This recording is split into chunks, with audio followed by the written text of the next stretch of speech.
Hola, vamos a conversar sobre la materia correspondiente al 10% del segundo corte que ya está colocado como evaluación.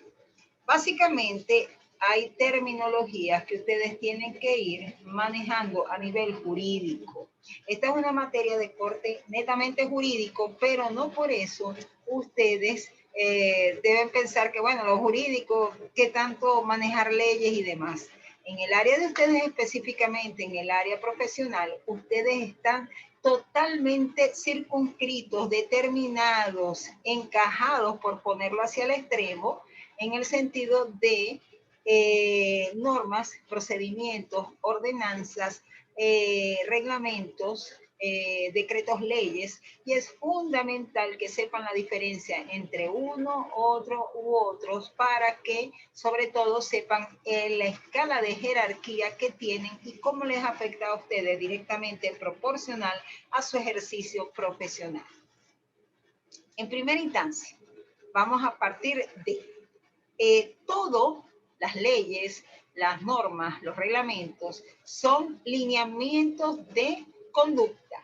Lineamientos de conducta que todos los ciudadanos, sin excepción, tenemos que acatar. Lo que pasa es que no todas las leyes son tan genéricas y hay leyes que sí tienen que ver directamente con unos ciudadanos y con otros dependiendo su especialidad, ¿verdad?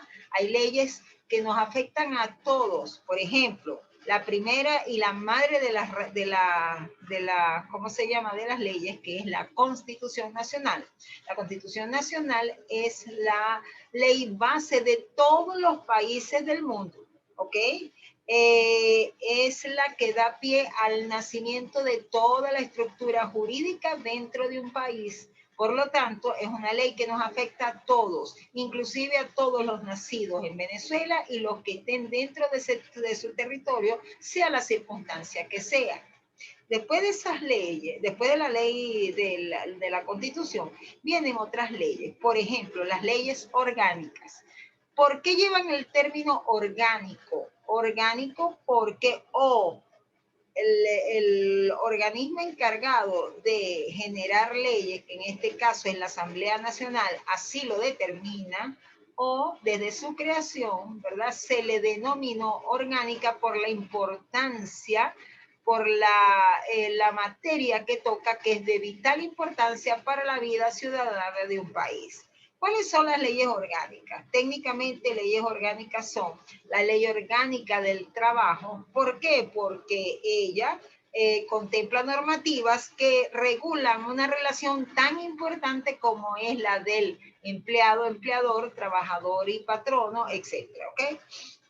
La ley orgánica de educación, evidentemente porque el área de educación es prioritaria dentro de un país, y así sucesivamente. Todo lo que ustedes oigan que dice ley orgánica de, deben saber que en el escalafón de jerarquía tiene una importancia vital. Después de eso vienen las leyes especiales. Las leyes especiales sí ya no abarcan esa generalidad de personas, sino van hacia áreas más específicas. Por ejemplo, el Código Civil. El Código Civil es la normativa que rige todas las relaciones entre los ciudadanos que vivimos dentro del país a nivel de circunstancias civiles, por lo menos en la que rige todo lo que es los nacimientos, las defunciones, las relaciones entre vecinos, dirime, o sea, solventa los problemas que hay entre las comunidades, habla de las juntas comunales, y es muy importante que esta ley la manejen ustedes, pero básicamente como estructura genérica dentro del marco legal que ustedes deben manejar, ¿ok? Es la que habla también de los bienes muebles e inmuebles, y eso vamos a hacer un capítulo aparte en un ratito. También tenemos que está la ley, el Código Penal, que es un código especial, ¿verdad? Una ley especial que maneja todo lo relativo a los delitos, las acciones que conllevan a sanciones que están penalizadas por la ley, ¿verdad? Tenemos también el código, por ejemplo, dentro de las leyes especiales también tenemos el Código de Comercio. El Código de Comercio es el que rige todo lo relativo a las relaciones mercantiles que se establecen entre comerciantes, entre personas comerciantes y personas no comerciantes o entre comerciantes entre sí. ¿Ok? Y así sucesivamente. Hay unas cuantas en Venezuela y en la estructura lógica interna de cada país.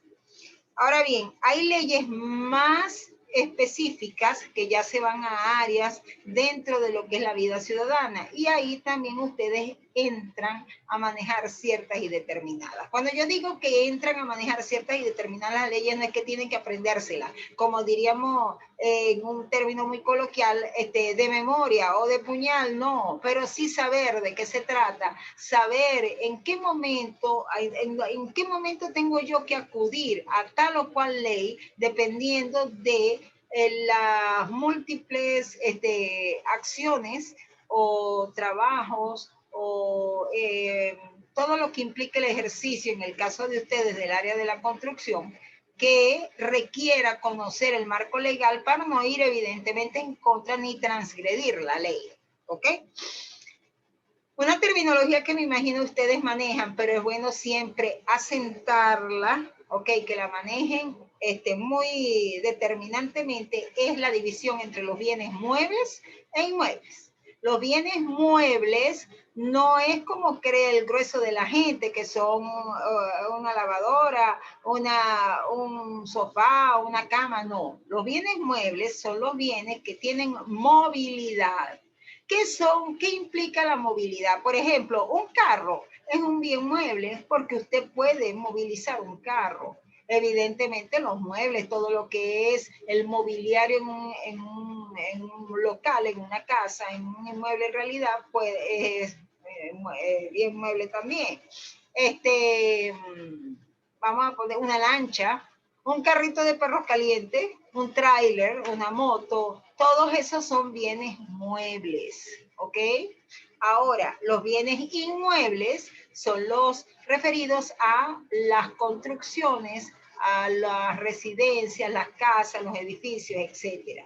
También es llamado bienes raíces. Ojo, no son bienes y raíces, que hay la pésima costumbre de manejarlo así. Son bienes raíces y se llaman así sobre todo a nivel latinoamericano porque son bienes que tienen una raíz que implica que no se pueden mover. Por supuesto, la característica que los diferencia de los bienes muebles. ¿Ok? Sin embargo, hay excepciones. Por ejemplo, un rebaño de ganado, un rebaño de animalitos es un bien mueble. Sin embargo, pasa a ser un bien inmueble por acepción. Acepción es que, como por supuesto ellos no andan de movilidad por todas partes, sino que siempre van a estar circunscritos o se van a mantener, por decirlo así, dentro de la circunscripción, dentro de un área específica de un bien inmueble, que en este caso puede ser una granja, una hacienda, una matera, una finca, depende de la denominación que le quiera dar. Entonces son bienes inmuebles por acepción, ¿ok? Esas son excepciones que la ley hasta cierto punto trae. Ahora bien, sigamos. Dentro de las leyes o el marco legal que ustedes deben manejar, están los contemplados en los artículos que vamos a ver posteriormente, pero en general en el Código Civil. El Código Civil determina mucho, y ya se los planteé, las relaciones entre vecinos, las relaciones entre predios, que así es la terminología también que utiliza el Código Civil para este tipo de circunstancias, de bienes tanto rurales como concebidos dentro de la ciudad o que están ubicados dentro de la ciudad. Y ustedes tienen que ir manejando, estableciendo este tipo de diferencias. En la actividad que yo les puse, a grosso modo, ustedes van a ir manejando esta terminología, que si bien es cierto, ya ustedes han visto ciertas materias jurídicas, todavía le faltan unos peldañitos más y es bueno que vayan internalizando la parte que le corresponde a su especialidad determinada en este caso. Ahora bien, por ejemplo, hay un término que ustedes tienen que manejar y yo me imagino que a esta altura lo han manejado, que se llama ordenanzas. Las ordenanzas son las leyes que egresan de las alcaldías, las municipalidades. De hecho, saben que hay el Estado Zulia, Carabobo, Miranda, Táchira, Barinas, Mérida, etcétera. Están los municipios que están dentro de esos estados, ¿verdad? Y están las alcaldías. Las alcaldías son las que son donde se funda el poder básico que maneja las parroquias, que ustedes saben que la estructura es Estado, municipio y parroquia. Y dentro de las parroquias, por supuesto, los distintos sectores, barrios, urbanizaciones que se encuentran en la ciudad. Entonces, la alcaldía es la encargada de manejar lo que son las parroquias que están dentro de un municipio. Ahora bien, ¿qué pasa? Dentro de la alcaldía hay un órgano llamado Consejo Municipal. Ojo, el Consejo Municipal es escrito y se escribe con C. Cuando yo les digo, mire, ustedes deben ser más prudentes, deben hacer esto así, deben estar pendientes de la fecha de cierre y esto, yo les estoy dando un consejo. Ese consejo es con S, ¿ok? Pero cuando ese organismo que les indico, que es parte de lo que es la alcaldía de cada municipio, se reúne para generar leyes que van a obligar a los ciudadanos que se mantengan o vivan dentro de ese municipio, ese organismo se llama Consejo Municipal, ¿verdad? El poder legislativo dentro del Consejo Municipal, y ese consejo es con C. Por eso es que no les extrañe que verán en algún momento consejo con C y consejo con S. Ahora bien, esas leyes, esa cantidad de normativas, de reglamentos que egresan de estas decisiones que toman esos organismos dentro de su potestad en un municipio, son ordenanzas. Y las ordenanzas tienen carácter obligatorio para los que viven en ese municipio, inclusive para los que pasan, porque hay normas inclusive para los ciudadanos de paso dentro de los municipios o los que establecen relaciones, ejemplo, comerciales dentro de un municipio, aunque su domicilio no esté establecido dentro de ese municipio. Entonces, en el área de construcción, las ordenanzas son fundamentales porque establecen el orden que deben tener las construcciones, en este caso específicamente en el área de ustedes, dentro de una comunidad, de un municipio. Estas ordenanzas no son tomadas a gusto porque me gusta esto aquí o allá. Se tiene que tomar en cuenta una serie de factores, desde el relieve, orografía, implica si es un relieve de montaña, un relieve inclinado, una llanura, una planicie, es una zona cercana a mar o a ríos, o está cruzada por ríos, o tiene diques o represas cerca, o es una zona de llano, una zona lluviosa, depende del nivel de pluviometría que tenga, ¿ok?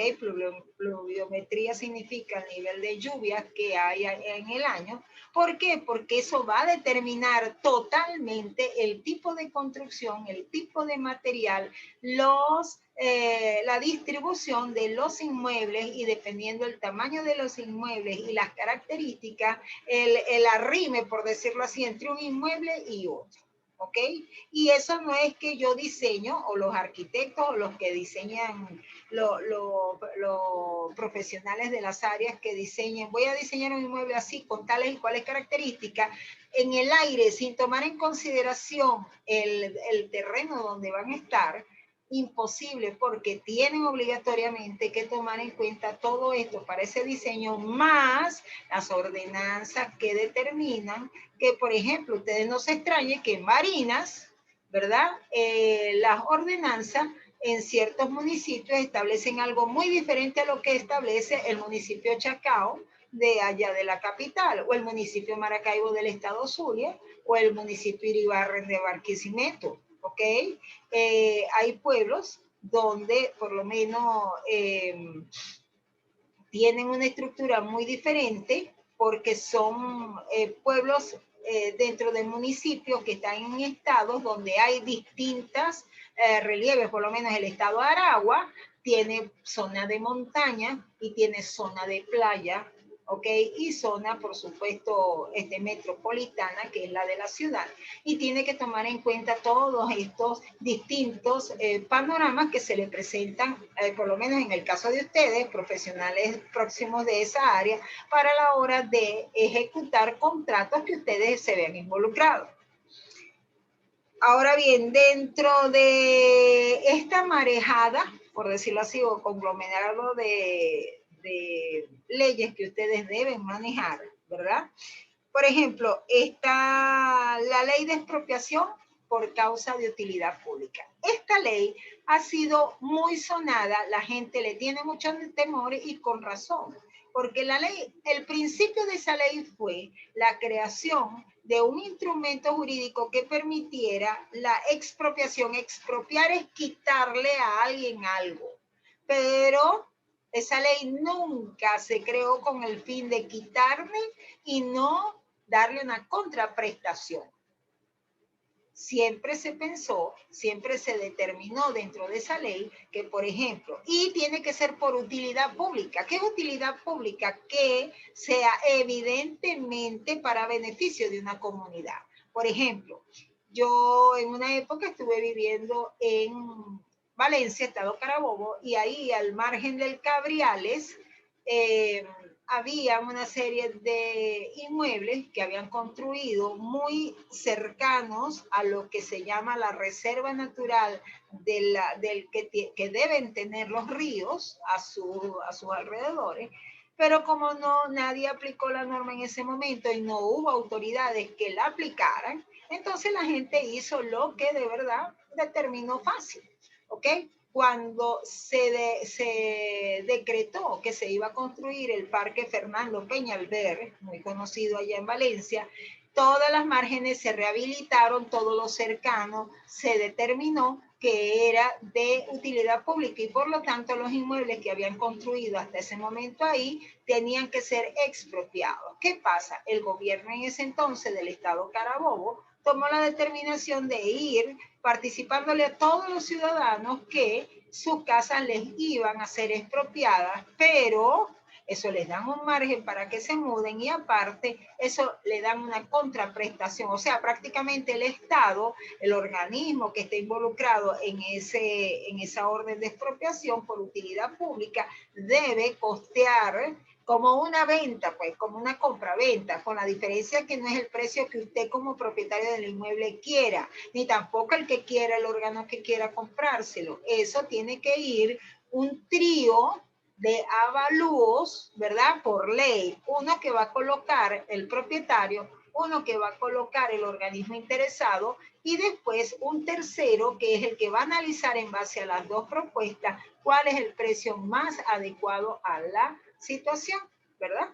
Entonces, lo que pasa es que en una época determinada se utilizó o se mal utilizó esta ley de expropiación para retirarle de su propiedad, por no decirlo, quitar a los ciudadanos, a ciertos ciudadanos, inmuebles, inclusive que no estaba determinada la función de utilidad pública en un momento determinado, y por eso es que muchos ciudadanos le temen a esa ley. Pero el origen de ella es un origen muy normal y sirve para el ordenamiento lógico de las ciudades. Lo que pasa, por ejemplo, aquí en Maracaibo, cuando se hizo el metro, como el metro aquí es superficial, en Caracas también ocurrió, hubo que expropiar inmuebles que estaban dentro de lo que era la línea que se había trazado de este medio de transporte y que evidentemente es de utilidad pública. ¿Ok?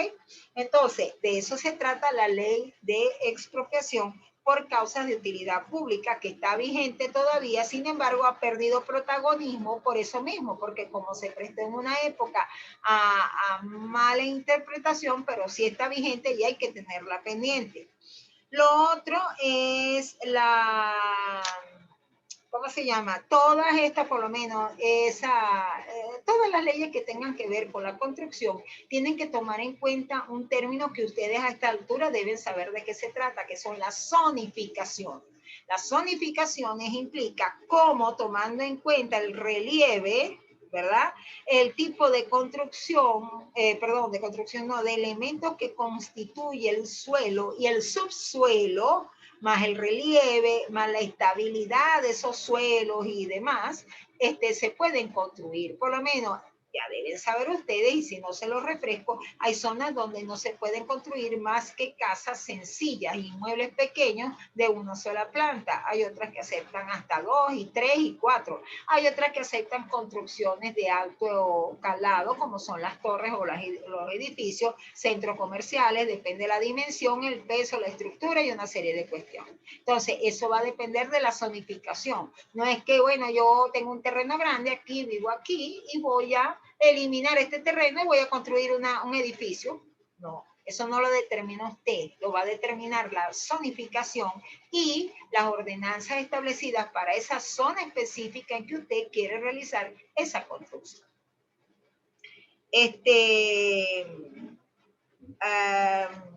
Otra cosa que me interesaba que ustedes manejaran, directa o indirectamente, es la ley del régimen de prestaciones de vivienda. Aunque ya no se toma tanto en cuenta a la hora de ejecutar un plan de vivienda o de construcción o de edificación, sí deben tenerlo en cuenta porque es el que permite muchas veces cuando se hacen planes de inmuebles, de creación de inmuebles, ya sean comerciales o residenciales, sobre todo del área residencial, el que permite que los ciudadanos puedan accesar a la adquisición de esos inmuebles. Por ejemplo, dentro de esa ley del régimen de prestación de vivienda es, por ejemplo, ahí está la ley de la Gran Misión Vivienda Venezuela, que es el plan actual que el gobierno que está de planta ha establecido para que los ciudadanos puedan de un momento, o sea, dependiendo su capacidad de ingreso, su núcleo familiar, las características propias del que tendría a su cargo el crédito que le darían, pueda adquirir una vivienda, ¿ok? El tipo de vivienda de acuerdo a los planes que establezca la misma reglamentación para cada estado dentro del territorio nacional. Está la ley de hábitat y vivienda que está vigente totalmente y que ustedes deben considerar en un momento dado a la hora de construir. La ley orgánica de la ordenación urbanística que entra a tomar en consideración esto que le decía de las zonificaciones, porque y también los impactos, esa es otra cosa que mucha gente no le pone atención. Ahorita estamos en una onda a nivel mundial, ¿verdad? De lo que es darle la importancia a lo que es el impacto tanto visual como auditivo dentro de los espacios, ¿verdad? Donde uno pretende construir. Por ejemplo, yo les voy a poner un ejemplo. En la Puerta Estado Trujillo, que no sé si muchos conocen, eso es un pueblo muy típico, como decir la colonia Tovar en Aragua, pero por supuesto una estructura muy diferente. En la Puerta Estado Trujillo,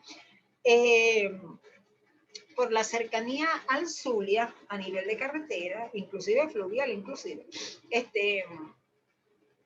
muchos de los, desde muchísimos años atrás, estoy hablando 30, 40 años, lo que se comenzó a vislumbrar como un potencial pueblo turístico, pero con vías a crecer gracias a que ese turismo que estaba comenzando a llegar en aquella época gustaba de, como había poca ocupación de disponibilidad, perdón, de posadas y hoteles para que los turistas pudieran llegar, comenzaron a hacer construcciones donde lo que llaman, o sea, lo que se conoce, por ejemplo, de que yo tengo una casa aquí en Maracaibo, pero tengo una allá en la Puerta. Entonces los fines de semana yo iba a la Puerta y pasaba mi fin de semana allá, que se utiliza como construcciones vacacionales. Sin embargo, como el pueblo de la Puerta no era vacacional, sino que era un pueblo enclavado en la cordillera andina, ¿verdad? En Trujillo, entonces no era como tal. Pero, ¿qué pasó? En aquel entonces, a pesar de que había normas, no se tomaron en consideración una serie de circunstancias. Y ustedes si por casualidad tienen la oportunidad o han tenido la oportunidad de ir para allá o les llama la atención y lo ven por internet, las primeras construcciones que se hicieron en la puerta, aparte de las que había ahí ya, que eran lógicas, casas típicas de pueblos y demás, fueron construcciones tipo ciudad, bloques inclusive de 2, 3, 4 pisos, con una estructura lógica de cuadrado, sin ningún tipo de consideración del impacto ambiental y visual que esto tendría a nivel de las visuales, de la consonancia con el paisaje, que eso también ustedes deben considerar. Entonces, era tan abrupto llegar a la puerta y hasta cierto punto ver unas construcciones que de repente las veía en la ciudad, propias de ciudad, en un pueblo que se supone era de carácter turístico, artesanal, etcétera, etcétera. Después sí se comenzaron a determinar que las mejores construcciones turísticas que se hacían así, tomando en cuenta la consonancia, que es un valle bastante cerrado, eran tipo chalet. Y se comenzaron a construir las urbanizaciones tipo chalet, que sí, por supuesto, chalet tipo suizo, aquellos que son así triangulares, de distintas formas, que por cierto, muy bonitas se veían y sí estaban en consonancia con el ambiente, con la visual. Y dirán ustedes, pero bueno, hay que tomarlo en cuenta. ¿Quién conoce Bahía de Cata? Bahía de Cata es espectacular, pero yo creo que es la única construcción en Venezuela donde tiene dos edificios, tremendas torres, casi a orillas de la playa, o mejor dicho, a orillas de la playa. El arrime que tiene las estructuras de Bahía de Cata con respecto a la playa es demasiado poquito, ¿verdad? Pero en aquel entonces, eso, aunque dice la mala lengua que ahí hubo otros tráficos, ¿verdad? De influencia, no, la ley no estaba tan determinante ahí y la zonificación determinó que sí soportaba ese tipo de construcción. Para unos eso fue un exabrupto jurídico permitir eso. ¿Por qué? Porque el impacto ambiental, el impacto visual es muy fuerte, ¿verdad? Pero para otros ponían en comparación, por ejemplo, Acapulco en México, Cancún en México, esas son las mismas que están en Río de Janeiro, en Brasil, tienen estructuras, ¿verdad?, de gran impacto visual, grandísimas, inclusive algunas distorsionantes totalmente con la secuencia visual que debiera llevar, y sin embargo se mantienen a cierto arrime de la playa. ¿Qué pasa aquí? Simplemente de que esas son zonas que han determinado netamente turísticas y tienen otra zonificación. En el caso de Bahía de Cata nunca se determinó que fuera así. Después fue que comenzó a utilizarse como zona turística por excelencia, pero en Venezuela no se aceptó más nunca que hubiera ese arrime tan cercano de lo que es una construcción de tal magnitud con la playa. ¿Ok? Bueno. ¿Qué más quiero hablarles yo? Bueno, que tienen que tomar en cuenta, como ya quedamos, las ordenanzas, los acuerdos, los decretos, resoluciones y todo tipo de instrumentos. Cuando ustedes decidan ejercer ya propiamente su carrera y tengan alguna propuesta de proyecto, ustedes tienen que tomar en cuenta todo esto, ¿ok? Por supuesto, primera instancia, la voluntad de su cliente, que es el que determina qué quieren. Nosotros los profesionales de todas las áreas lo que hacemos es asesorar. Nosotros no determinamos, porque muchas veces por la experiencia o porque vemos que el cliente no está muy bien ubicado, nosotros le imponemos inclusive qué quieren, qué deben hacer y no. Uno recomienda, uno asesora. ¿Ok? Y en base a eso el cliente decide. Evidentemente, si el cliente va a decidir algo que va en contra de una normativa que uno sabe que potencialmente va a transgredir, porque uno transgrede normas, violenta normas, o está acorde con ello, uno le sugiere, mire, pero esto no se puede hacer por esto, por esto, por esto. O si deciden involucrarse en un proyecto que transgrede una norma, sobre todo en esta época, donde hay una sensación de indefensión. ¿Qué es eso? Que la gente piensa que las normas están, pero nadie las cumple. ¿Ok?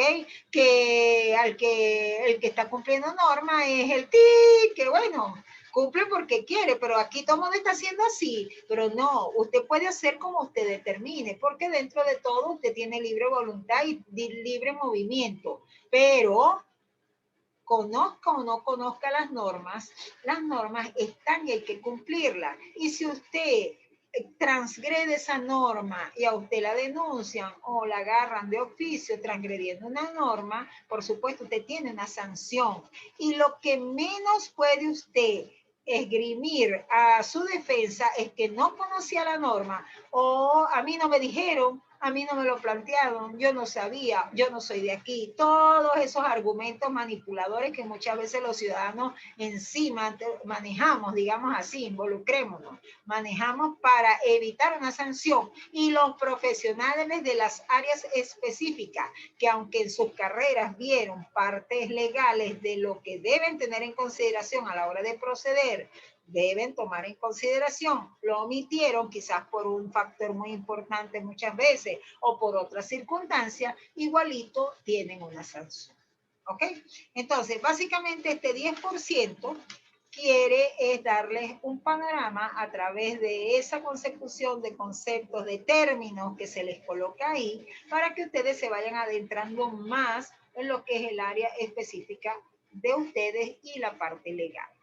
En el 20% que vamos a ver si lo damos a través de un foro chat vía WhatsApp o lo damos por aquí vía Zoom, voy a explicarles de qué se trata la temática que va a lo correspondiente al 20% del segundo foro.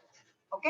Bueno, disculpen que no pude hacer el Zoom en el momento determinado. Hice este video para compensar una cosa con la otra. Igualita quedamos por vía interactiva, por el grupo que tenemos en Telegram, por el foro de dudas de su aula virtual, por donde dice tiene dudas y preguntas, saben que estoy siempre a su disposición.